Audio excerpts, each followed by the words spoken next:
नमस्कार, एग्रीमीटर में आपका स्वागत है। मैं हूं ब्रिज द्विवेदी। आज के एग्रीमीटर में हम एग्री मार्केट से जुड़ी कई अहम खबरें लेकर आए हैं। आज के एग्रीमीटर में हम गेहूं, चावल और पीली मटर के ऊपर बात करेंगे। दरअसल सरकार ने गेहूं की खरीद का लक्ष्य बढ़ा दिया है। इसके अलावा ग्लोबल मार्केट में ब्रोकन चावल के दाम में बढ़ोतरी देखने को मिल रही है। साथ ही दलहन कारोबारियों ने सरकार से पीली मटर के इंपोर्ट पर ड्यूटी लगाने की मांग की है। इन सभी खबरों पर विस्तार से बात करेंगे और इस पर बातचीत करने के लिए हमारे साथ जुड़ रहे हैं आईग्रेन इंडिया के डायरेक्टर राहुल चौहान जी। राहुल सर, बहुत बहुत स्वागत है आपका द बोनस में। नमस्कार जी, बहुत बहुत धन्यवाद आपका। जी सर, सबसे पहले गेहूं की खबर से शुरुआत करते हैं। सर, सरकार ने गेहूं खरीद के लक्ष्य को बढ़ाकर करीब 322 लाख टन कर दिया है। सरकार को ये कदम क्यों उठाना पड़ा, इसकी वजह क्या है और आप इसे किस तरह से देखते हैं कि सरकार अपने खरीद के लक्ष्य को कब तक हासिल कर सकती है? देखिए, सरकारी खरीद लक्ष्य पहले 312.7 लाख टन रखा गया था। उसके बाद में मध्य प्रदेश में जो टारगेट था वो 60 लाख टन का था, जो ऑलरेडी पिछले सप्ताह पार हो चुका है। पिछले सप्ताह तक 61 लाख टन से अधिक जो है एमपी से खरीद हो चुकी थी।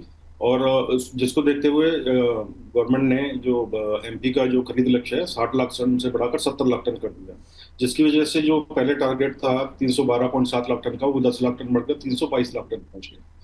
अभी देखिए, देखने वाली बात यह है कि ये टारगेट इतनी जल्दी क्यों अचीव हो रहा है, क्योंकि इस साल बम्पर देश में बम्पर उत्पादन हुआ है गेहूं का। 110 मिलियन मैट्रिक टन का अनुमान लगाया जा रहा है। जो पिछले 2-3 सीजन से गेहूं की कीमतें इतनी अच्छी बनी हुई थी, तो किसानों का अफकोर्स रुझान बढ़ा खेती की और मौसम ने भी गेहूं को एक जो है पर्याप्त एक माहौल बनाया है।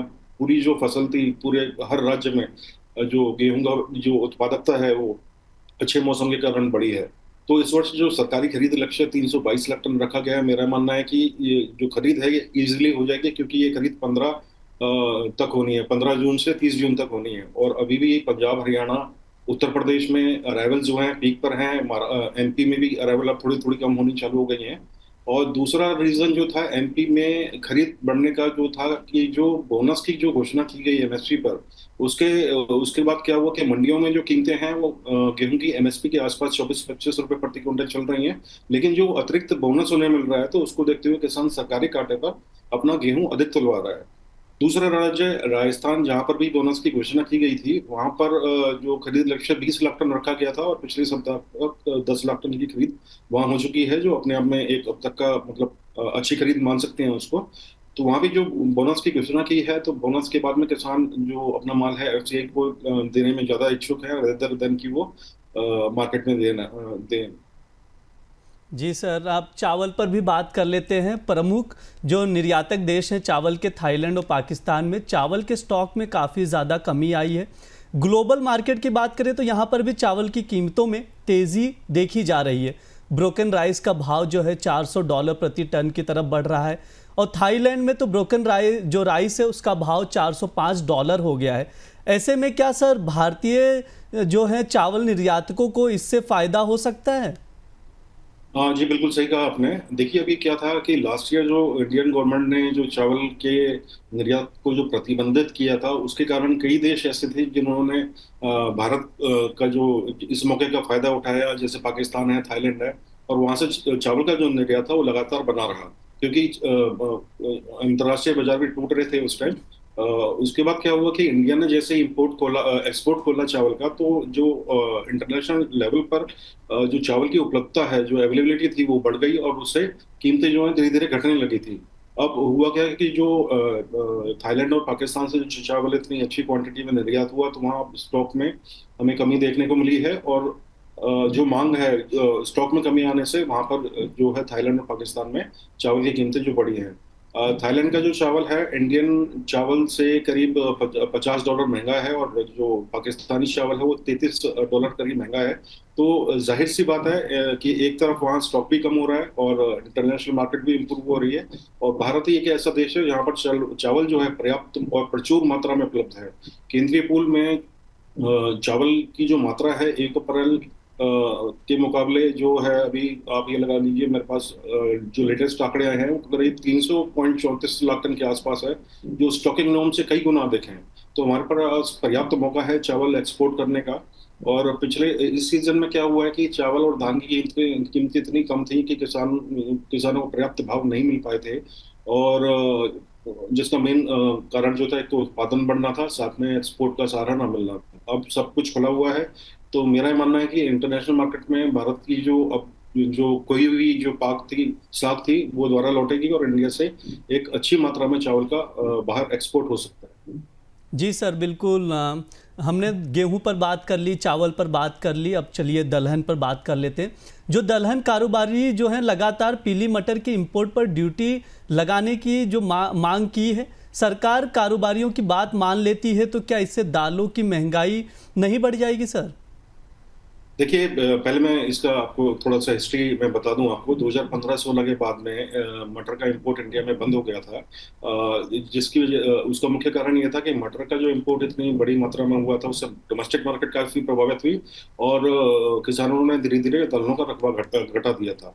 अभी दिसंबर 2023 से मटर का इंपोर्ट दोबारा चालू हुआ, उसकी समय सीमा को बार बार बढ़ाया गया और ये चौथी बार बढ़ाकर इसको 31 मई 2025 किया गया है।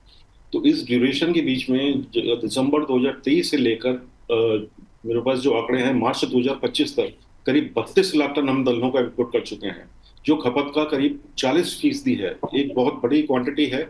और दलहनों की जो कंजम्पशन है वो 250 से 260 लाख टन के बीच रहती है। और जाहिर सी बात है कि मटर की कीमतें इतनी कम थी, तो जिससे अन्य दलहन हैं जैसे कि चना है, तुअर है, मसूर है, इसकी खपत भी घटी और ओवरऑल जैसी इनकी खपत घटी, डिमांड पर भी इनका असर पड़ा और कीमतें जो है काफी निचले लेवल पे आई। अभी इस समय लगभग सभी दलहनों की जो कीमतें हैं वो एमएसपी से नीचे चल रही हैं और सरकार को इस मामले में तुरंत संज्ञान लेना चाहिए। अदरवाइज जैसा कि भाव नहीं मिले किसानों को अच्छे, तो भविष्य में जो है ये दलहनों की जो आत्मनिर्भरता वाली जो सरकार ने पहल चालू की है उस पर इसका असर पड़ सकता है।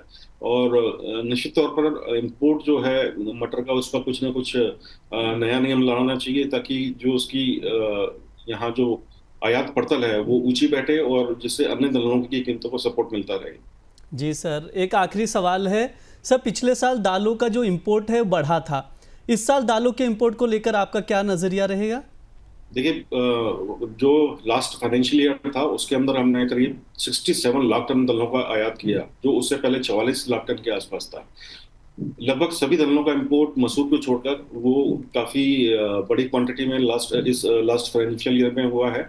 और वही दाल जो है अभी पोर्ट पर पड़ी है। पोर्ट पर करीब 8 से 10 लाख टन जो है मटर का स्टॉक उपलब्ध है। पहले ये दाल खपेगी और इस फाइनेंशियल ईयर में मुझे लगता है कि हम लोग करीब 40 लाख टन के आसपास दलहनों का इंपोर्ट कर सकते हैं, क्योंकि हमारे पास पहले से ही पर्याप्त मात्रा में दलहनों का स्टॉक उपलब्ध है। तुअर का उत्पादन अच्छा रहा इस बार, चने का भी अच्छा बताया जा रहा है और मसूर का भी एक अच्छा उत्पादन है। तो कुल मिलाकर डोमेस्टिक प्रोडक्शन भी अच्छा हुआ और इम्पोर्ट भी लास्ट ईयर हमने एक रिकॉर्ड क्वांटिटी में किया है। तो दलहनों की जो अवेलेबिलिटी है वो बनी रहेगी और भाव जो है नीचे रहेंगे, जिससे आयातक जो है शायद पीछे हटें आयात करने से, क्योंकि हमारे पास ऑलरेडी इतनी बड़ी क्वांटिटी में दलहनों का स्टॉक उपलब्ध है। जी सर, आपने गेहूं दलहन की बात की, चावल की बात की, बेहतरीन एनालिसिस किया। हमारे दर्शकों को भी काफ़ी ज़्यादा पसंद आता है जब आप इस तरह से एनालिसिस करते हैं। जो भी एग्री की चीज़ें हैं, एग्रीकल्चर से जुड़ी हुई, उसकी एनालिसिस करते हैं। हम चाहेंगे कि आप एग्रीमीटर में लगातार ऐसे ही जुड़ते रहें, हमारे शो में जुड़ते रहें और आपका जो नॉलेज है वो हमारे दर्शकों के साथ ऐसे ही साझा करें, जिससे उन्हें फ़ायदा हो। जो इससे फ़ायदा उठाना चाहते हैं एग्री से, उन सभी दर्शकों को इसका फ़ायदा मिलता रहे। तो हम आपसे यही चाहेंगे कि आप एग्रीमीटर में आगे भी हमारे शो में ऐसे ही सर जुड़ते रहें। और आपका सर बहुत बहुत धन्यवाद इस शो में जुड़ने के लिए। नमस्कार, थैंक यू सर। लगातार हम अपना शो एग्रीमीटर लेकर आ रहे हैं। इसमें एग्री कमोडिटी से जुड़ी चीज़ें, अपडेट्स, एनालिसिस आप तक पहुंचाते हैं। आप लोगों को ये शो कैसा लग रहा है कमेंट करके ज़रूर बताएं। साथ ही वीडियो को शेयर करना ना भूलें। द बोनस चैनल को सब्सक्राइब करना ना भूलें। जुड़े रहिए लगातार द बोनस के साथ। शुक्रिया।